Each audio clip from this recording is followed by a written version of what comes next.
2024年釜山世界桌球团体锦标赛，真的上演了一场教科书等级的不对称作战。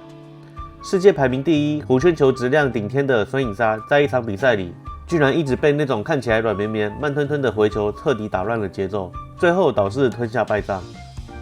这场比赛的结果背后，其实有着超深的战术逻辑。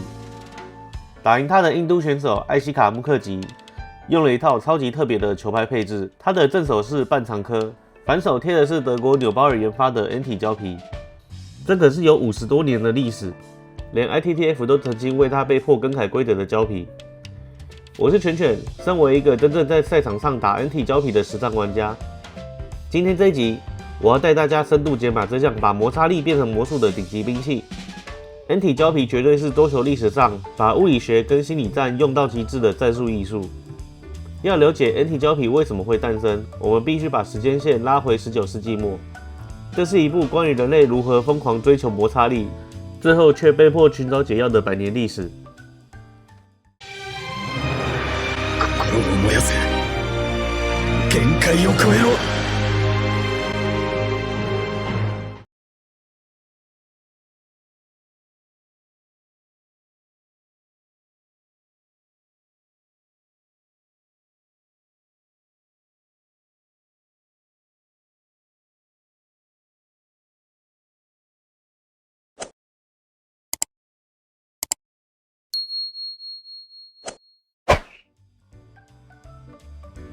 桌球最早在英国发明的时候，大家都是用软木或者是布包橡胶球，弹跳跟旋转都超不稳定。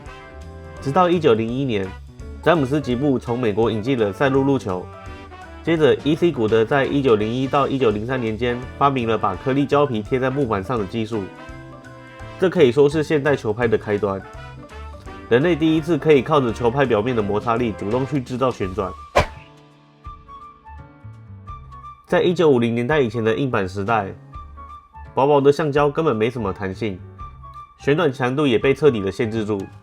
真正的突破点发生在1952年的孟买世锦赛，日本选手佐藤博志第一次拿着厚海绵胶皮拿下冠军，直接引爆了桌坛的海绵革命。海绵让球停在拍面上的时间变长了，大大的提升能量转换跟旋转的潜力。到了1959年，ITTF 正式把这种海绵加橡皮的三明治胶皮定出了规范，也确定了现在桌球以旋转跟速度为核心的进攻路线。进入1960年代，匈牙利跟日本选手开发出了超暴力的弧圈球，进攻方的旋转优势已经到了防守方根本扛不住的地步。传统反胶因摩擦力大，虽然好自己制造旋转，但也超级容易吃转。这种极端的不对称，逼得大家急需一种可以综合旋转的材料。1970年，奥地利防守大师托尼霍德在他的魔法工作室研发出了第一款真正量产的 NT 胶皮 Tony Hawk NT Top Speed。接着，日本器材大厂 Butterfly 也在70年代推出了很有名的 Super NT， 把这项技术推向了全世界。NT 胶皮有2个超级致命的物理设计：第一，极低的摩擦系数。它的表面经过了特殊的化学处理，摸起来就像过期坏掉的旧皮一样滑。当超转的球撞上来，表面根本抓不住球，球体直接在上面微观滑动，回过去的球就像变成了毫无规律的死球或是不转球。第二，阻尼海绵它的恢复系数远低于一般攻击性海绵，可以瞬间吸收来球的动能，回出超级短、超级贴网的球。NT 胶皮的这些物理特性，在1980年的瑞士伯尔尼欧洲锦标赛上，直接造就了一个传奇奇迹。当时32岁的英国业余保险业务员约翰希尔顿，赛前夺冠赔率高达1000比1，结果他一路杀进了决赛，干掉了前欧洲冠军匈牙利名将盖尔盖伊加博尔。希尔顿靠的就是他的组合球拍，那个时候规则还没有改，他两面都贴黑色的皮，一面是超转的反胶，另一面是获得的 NT 胶皮。他在击球时疯狂倒板来迷惑对手，更扯的是现场的环境音。那场比赛是在一个冰球场打的，冷气设备跟风声的噪音都很大。平常顶尖选手都是靠听声音来辨别对手是用哪一面皮，结果冰球场的杂音完全盖掉了 NT 触球的那闷闷的声音，听觉完全失效。希尔顿还会在击球的时候故意跺脚，让全欧洲顶尖的进攻好手狂犯低级的失误，回球往往直接下网，或是整颗高高的弹起来。欧洲人被打怕之后，中国国家队马上把这套技术系统化。1980年代初期，蔡振华就是最强的代表。他拿横拍一样两面黑色的皮，一面反胶一面 NT。蔡振华的导板技术根本出神入化，连桌球皇帝瓦尔德内尔遇到他都完全没辙。蔡振华还把这套材料跟中国传统的快攻结合，直接统治了80年代初的世锦赛。这种被欧洲选手吐槽像是在做视力测验的同色欺骗，最后引发了超激烈的规则保卫战。ITTF 为了不让桌球变成怪球手的魔法秀，展开了第3阶段的改革。1983年东京世乒赛先祭出了规定赛前要检查球拍，还要求两面颜色要明显不同的规则。结果大家都用深红或亮红来钻漏洞。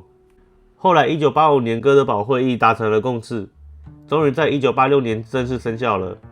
球拍的一面一定要是黑色，另一面一定要是鲜艳的红色。这对 NT 选手来说根本是毁灭性的打击。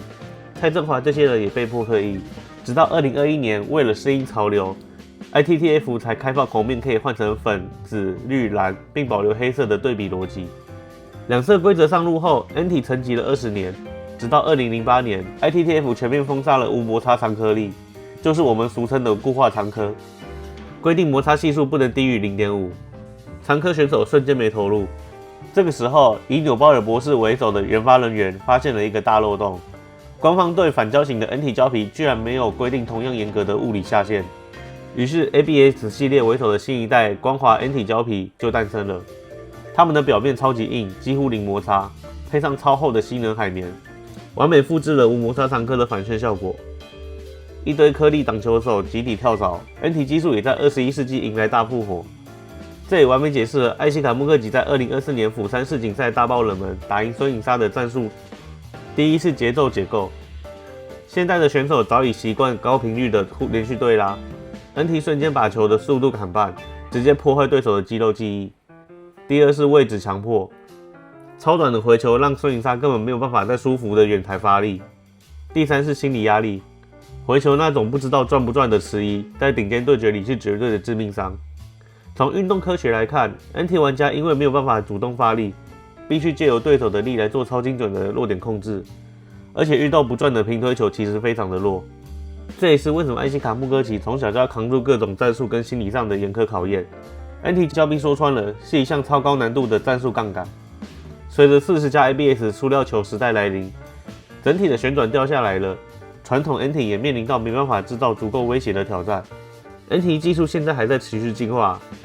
例如尝试加入微米级的抓球结构来提升操控性，或者使用奈米的阻尼海绵来精准控制能量的吸收。NT 胶皮50年的历史，其实就是桌球运动自我平衡的历史。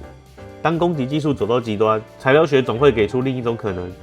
你也是打 NT 胶皮的玩家吗？欢迎在留言区分享你的战术跟心得。如果喜欢今天的深度历史研究，也别忘了订阅。我是犬犬，我们下次再见，拜拜。